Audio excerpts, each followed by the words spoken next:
year now. In the Hebrew date, 26th of Nisan. Naturally, Chaf of Nisan marks the Hilula of a very famous rabbi.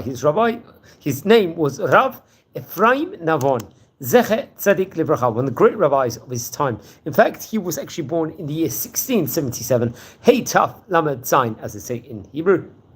And he passed away in the English year 1735. He was approximately about 58 years of age at the time. He passed away on the 26th of Nisan, it happened to be. He was a great rabbi, Turkish rabbi, very Jerusalem-based rabbi, also a Posek, a judge, a Dayan, respectively, and was, let's say, an expert with regards to the main part of his book, the Maxane, Efraim, and very much which I think delves within regards to Mishnah Torah, within regards to Rambam. Let's explore a few of the highlights of the great rabbi's life. Now, he was born in Istanbul, and remember, the famous Navon family in of itself. Remember, we spoke about the rabbinic dynasty of the famous Navon family of yesteryear on various occasions before here on this series. So he really came from great prestige, and he was, we believe it was probably around the year 67, if I'm not mistaken. He would immigrate after he got married. He actually got married to the daughter of another famous rabbi. So that rabbi was Rabbi Yehuda Irgaz. He got married to his daughter, and they would move to the land of Israel, Eretz Yisrael over there. And very much that was, in those days, it wasn't, remember, so easy just to move like that. There was no aeroplanes or anything. That was much, much, much more difficult. Some people would say that he would actually emigrate alone and later on would bring his wife to the land of Israel.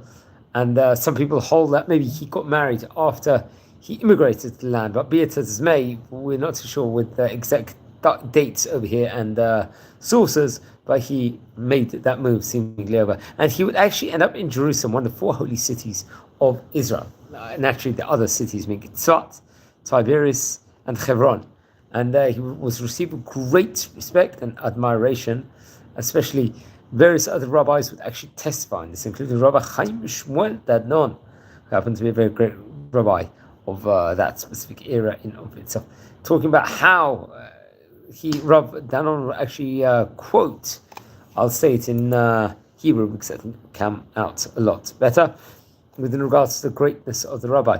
Mishala Rabbeinu Mukushal Yerushalayim, Simcha bo kol ha'am simcha gdola, are Allah sheTorato machriz alav. Just stating how great Rabbi Navon actually happened to be in himself. Now, I think for a 10-year period, approximately, it would have been, he was inside the city learning Torah, I think, reported over, B'hit bodedut u'b'ritzifut. Very, very interesting enough. And then I think there was a famous Neve Yerushalayim, the Neve Shalom Yeshiva, which was actually founded by Rabbi Yitzchak D. Maya, if I'm not mistaken, of Turkey, very much, various rabbis over there. And remember, in those times in Jerusalem, it wasn't so easy. It was tough. There was a lot of anti-Semitism against the Jewish community over there that was done and perpetrated from the Ottoman government at that stage in time.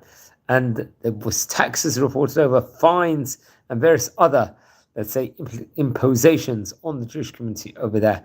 As a result of this, many Jewish people left the city, but Rabbi Navon remained in the city as almost only Jewish leader. So he was really keeping the Yadut, the Judaism, inside that vicinity in of itself. But I think one stage it will become very, very difficult, the situation for the Jewish community in Jerusalem. He would leave Jerusalem on a mission as a Shluchei D'Rabbanan, as a rabbinic emissary. And he would arrive, I think, later on to Istanbul over there. And he was very, very popular, apparently, with the students. He was teaching Torah over there, and was able to convince various different students to especially go to activities which will help them grow within regards to the Torah. Now, he would be appointed by Rabbi Yehuda Rosanis, another great rabbi spoken about before, the famous Rosanis rabbinic dynasty. We actually mentioned a video only a few days ago with regards to another Rav Ohanes. But he was, Rav Ohanes, first of all, was, I think, the author of the Mishnah Melech and was the teacher and the judge. So very much Rabbi Ephraim Navon was able to get some very, very, the top class, let's just say, in of itself the top class assistants over there. So he would go as a Shluchei D'Rabbanan and really make his mark over there, strengthen the community over there. Remember the Shluchei D'Rabbanan position, which we just mentioned about before, that would be taken up by, say, the top rabbi in of itself, really the top rabbi who can influence the most, raise funds also, and make a huge influence on those places that he's visiting. Was usually, let's say, the most famous rabbi of that vicinity, and make a huge difference. And many rabbis and judges would testify with regards to the greatness about him. Like one of the testimonials, I think, how he was highly regarded, stated from day to night, he did not cease speaking, let's just say, to the Almighty with regards to Torah in of itself, the way he was the whole time. He was delving into Torah. I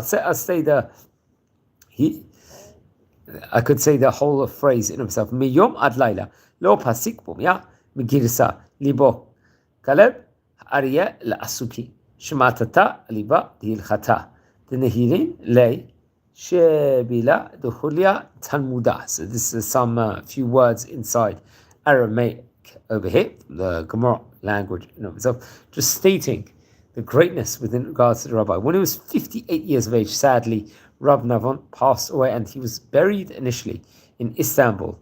And I think many of the generations to come after him will become great rabbis from his rabbinic dynasty of the Navon family, which we have to also point out. Especially, I think his grandson, one of them, will be Rabbi Yehuda Navon, who happened to become a chief rabbi of Israel.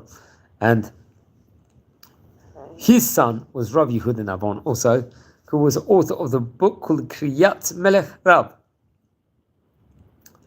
So that is actually interesting. I think Rabbi Yehuda Navon, his grandson, would actually be appointed as a Rishon LeZion. I'm not sure the exact Rishon LeZion he was. I will just check now, but he would become installed as Rishon LeZion, the 22nd Rishon LeZion of Israel. So he published various different articles, I believe, and many of it went inside other magazines, different magazines, and really made a huge embodiment and a huge change within regards to the Torah community in Am Yisrael. So we have to point that out.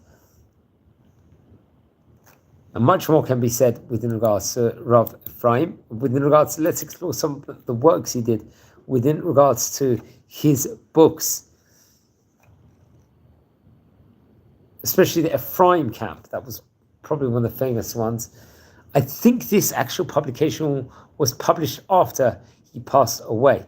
I think because it was only edited after he passed away. But so that is very interesting.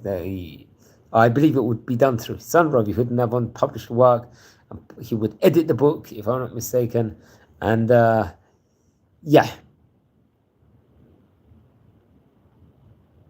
And I think it took a 2-year period actually to formulate this book, and the various different commentaries I actually point on of various different rabbis.